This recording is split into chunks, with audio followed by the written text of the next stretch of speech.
नमस्कार बंधुगण बंधु माने आपण माने समस्त को आज ज्योतिष कार्यक्रम को स्वागत।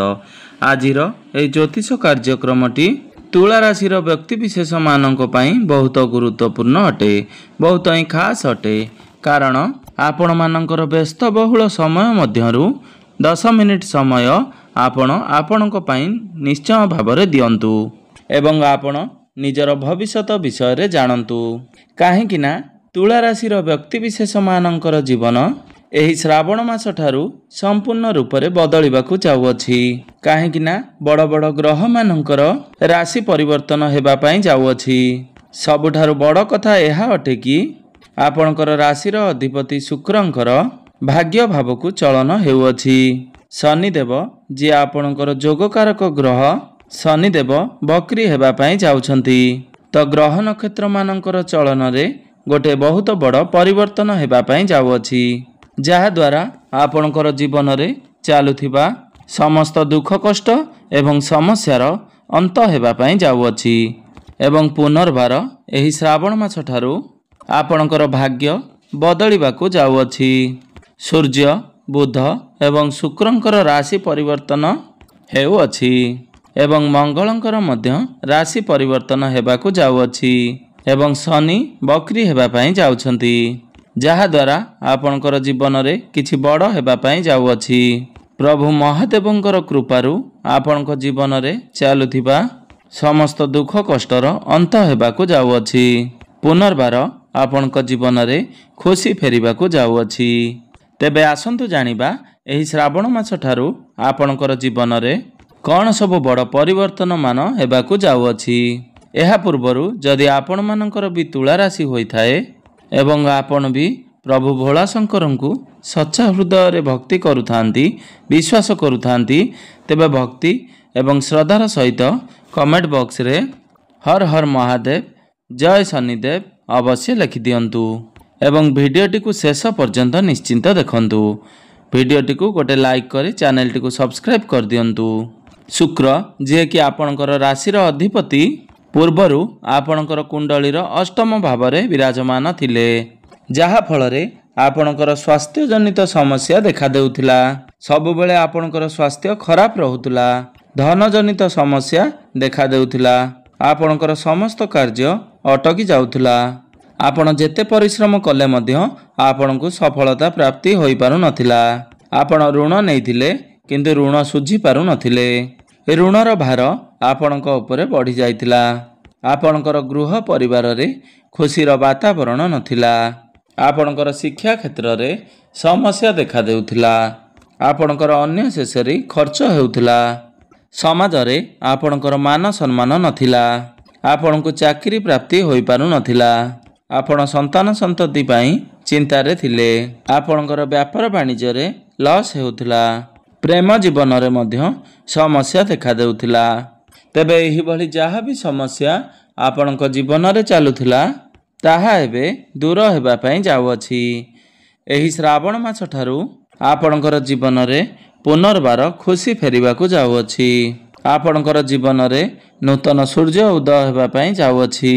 सबुठु प्रथम कथा एहा अटे कि आपणकर राशि अधिपति शुक्र पूर्वरु अष्टम रे विराजमान थिले, जहा फलरे आपण समस्या रे रहुथिले। किंतु एही श्रावण मास ठारू शुक्र आपणकर भाग्य भावरे तथा नवम भावरे चलन करिवे एवं पूर्वरु बृहस्पति मध्य आपणकर भाग्य भावरे विराजमान अछंती। तो आपणकर भाग्य प्रबल हेबा पई जाउअछि। तो एही श्रावण मास ठारू आपण निजे देखिबे भाग्य आपणकु प्रत्येक क्षेत्र रे साहाय्य करने आरंभ करिवो बा साथ देव। आपण कम परिश्रम करी बहुत अधिक सफलता प्राप्ति करिवे। आपण को शॉर्टकट तरीका रे सफलता प्राप्ति हेबो। आपण कोनोसी धार्मिक स्थान को यात्रा करि पारंती। आपणकर मन सर्वदा धर्म आड़कू अग्रसर होई पारे।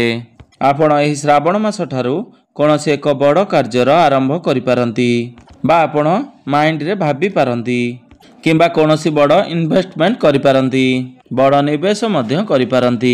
तो भविष्य रे यह आपनकु बहुत सफलता प्रदान करिवो। जेउ व्यक्ति विशेष माने शेयर मार्केट, स्टॉक मार्केट ଏବଂ ଟ୍ରେଡିଂରେ କାମ କାର୍ଯ୍ୟ କରୁଛନ୍ତି ସେମାନଙ୍କୁ ଭାଗ୍ୟର ସାଥ ମିଳିବ ଏବଂ ସେମାନଙ୍କୁ ଆକସ୍ମିକ ଧନ ପ୍ରାପ୍ତି ହେବାର ଯୋଗ ବନୁଅଛି। ଆପଣଙ୍କୁ ଚତୁର୍ଦିଗରୁ ଲାଭ ହିଁ ଲାଭ ପ୍ରାପ୍ତି ହେବ। ସମାଜରେ ଆପଣଙ୍କର ଲୋକ ସମ୍ପର୍କ ମାନ ସମ୍ମାନ ବଢ଼ିବ। ଗୁରୁ ଆପଣଙ୍କର ନବମରେ ଥିବାରୁ ଭାଗ୍ୟ ଉଦୟ ହେବ। ସମାଜରେ ଆପଣଙ୍କୁ ନିଶ୍ଚିନ୍ତ ଭାବରେ କିଛି ନା କିଛି ସମ୍ମାନ ମିଳିପାରେ। ଆପଣ ଏହି ଶ୍ରାବଣ ମାସ ପରେ କୌଣସି ଜମି, ଭୂମି, ପ୍ରପର୍ଟି, ନୂତନ ଯାନବାହନ କିମ୍ବା ନୂତନ ଗୃହ ଇତ୍ୟାଦି ନିର୍ମାଣ କରିବା ପାଇଁ ମନ ବଳେଇ ପାରନ୍ତି। ତ ଗୁରୁ ଏଠାରେ ବସି ଆପଣଙ୍କର ଲଗ୍ନ ଭାବକୁ ଦେଖୁଛନ୍ତି, ଆପଣଙ୍କର ତୃତୀୟ ଭାବକୁ ଦେଖୁଛନ୍ତି ଏବଂ ଆପଣଙ୍କର ପଞ୍ଚମ ଭାବକୁ ଦୃଷ୍ଟି ଦେଉଛନ୍ତି। ତ ପ୍ରଥମ ଭାବକୁ ଦେଖିବାର ମାନେ ହେଲା ଯଦି ପୂର୍ବରୁ ଆପଣଙ୍କର କିଛି ସ୍ୱାସ୍ଥ୍ୟଜନିତ ସମସ୍ୟା ଲାଗି ରହୁଥିଲା ତ ତାହା ଆପଣଙ୍କର ଦୂର ହୋଇଯିବ। ଏହି ଶ୍ରାବଣ ମାସ ଠାରୁ ଆପଣଙ୍କର ସ୍ୱାସ୍ଥ୍ୟରେ ଉନ୍ନତି ଦେଖିବା ପାଇଁ ମିଳିବ। ଆପଣ ନିଜକୁ ହେଲ୍ଦି ଅନୁଭବ କରିବେ।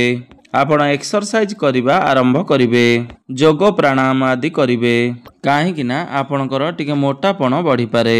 ସମୟ ସମୟରେ ପେଟ ଜନିତ ସମସ୍ୟା ଟିକେ ଦେଖାଦେଇପାରେ। ଆପଣ ବାହାର ଖାଦ୍ୟପେୟ ଠାରୁ ଦୂରେଇ ରୁହନ୍ତୁ। ଆପଣଙ୍କ ମଧ୍ୟରେ ଜ୍ଞାନ ବଢ଼ିବ, ବୁଦ୍ଧି ବଢ଼ିବ, କାହିଁକି ନା ଗୁରୁ ହେଉଛନ୍ତି ଜ୍ଞାନର କାରକ ଗ୍ରହ। ଗୁରୁ ଆପଣଙ୍କର ନବମ ଭାବରେ ବସି ଆପଣଙ୍କର ତୃତୀୟ ଭାବ, ନବମ ଭାବ ଆପଣଙ୍କୁ ଟିକେ ପରିଶ୍ରମ କରିବାକୁ ପଡ଼ିପାରେ। ଆପଣ ଛୋଟ ମୋଟ ଜାଗାକୁ ଯାତ୍ରା କରିପାରନ୍ତି।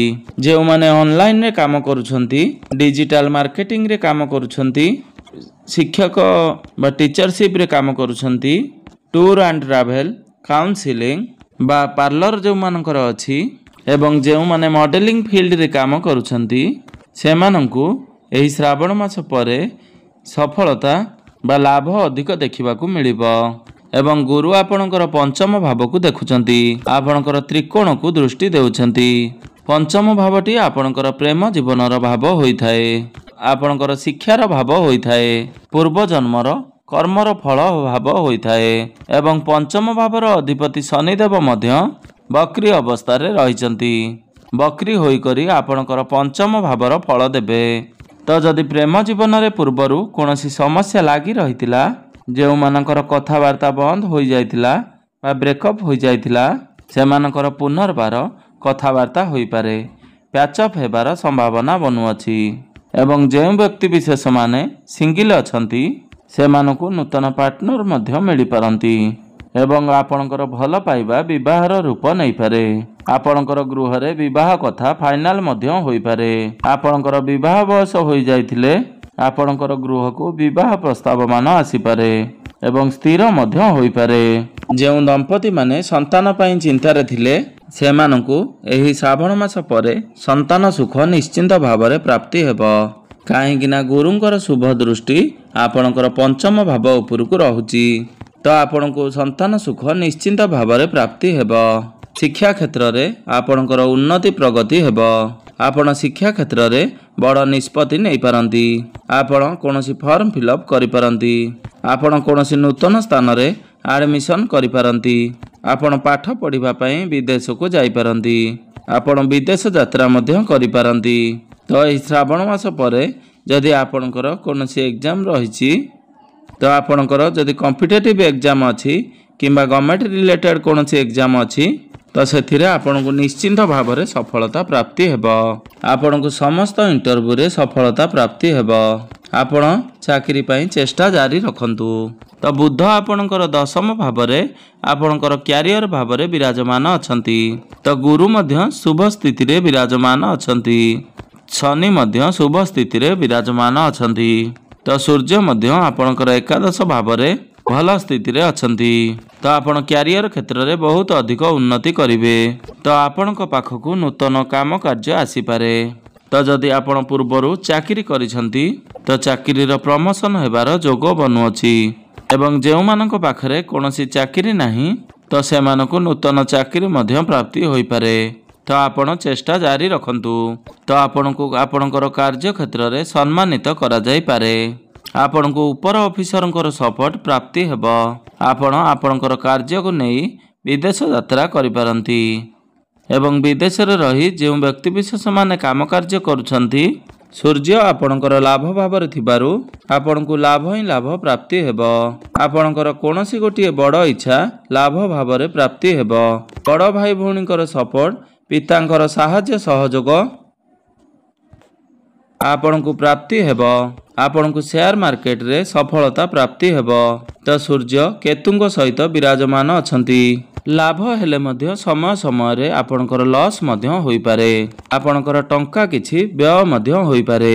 एथि पई आपण टंका किछि संचय करबा सिखंतु। एही श्रावण मास ठारू आपणकर व्यापार वाणिज्य रे मध्य उन्नति देखिबाकू मिली पारे। आपणकर मांकर स्वास्थ्य रे जदि किछि समस्या थिला ताहा दूर होई जिवो। आपण स्वास्थ्यवान अनुभव करिवे। व्यापार वाणिज्य रे आपण पार्टनरशिप व्यापार वाणिज्य आरंभ करि पारंती। आपणकर डेली इनकम बढ़िबो। धन भावर अधिपति मंगल आपणकर द्वादश भावरे विराजमान अछंती। आपणकर आय जेतिकी हेबो व्यय मध्य सेतिकी हेबो। सेथि पई आपण पैसा संचय करंतु। आपणकर आमदानी रे वृद्धि देखिबाकू मिलिबो। फाइनेंशियल ग्रोथ हेबो। तो मोटामोटी देखिबाकू गले एही श्रावण मास ठारू आपण समस्त क्षेत्र रे उन्नति करबाकू जाउछंती। ताहा शिक्षा क्षेत्र रे हेउ, कर्म क्षेत्र रे हेउ, व्यापार वाणिज्य क्षेत्र रे हेउ, भाग्य क्षेत्र रे हेउ, आपण समस्त क्षेत्र रे उन्नति करबाकू जाउछंती। अधिक शुभ फल प्राप्ति करबा पई आपण प्रत्येक दिन शुक्रंकर बीज मंत्रर जप 108 थर अवश्य करंतु। ओं द्रांग द्रिंग द्रोंग सह शुक्राय नमः। आपणकू शुभ फल प्राप्ति हेबो। आपण माता लक्ष्मींकर पूजा आराधना करंतु। छोट पिला मानंकू मीठा जातीय द्रव्य खाइबा पई दियंतु। आपणकू शुभ फल प्राप्ति हेबा सहित आपणकर भाग्य रे उन्नति आसीबो। तो बंधु माने आपणकर जीवन मंगलमय हेउ एहा ही ईश्वरଙ୍କ निकटरे मोर एतिकी प्रार्थना।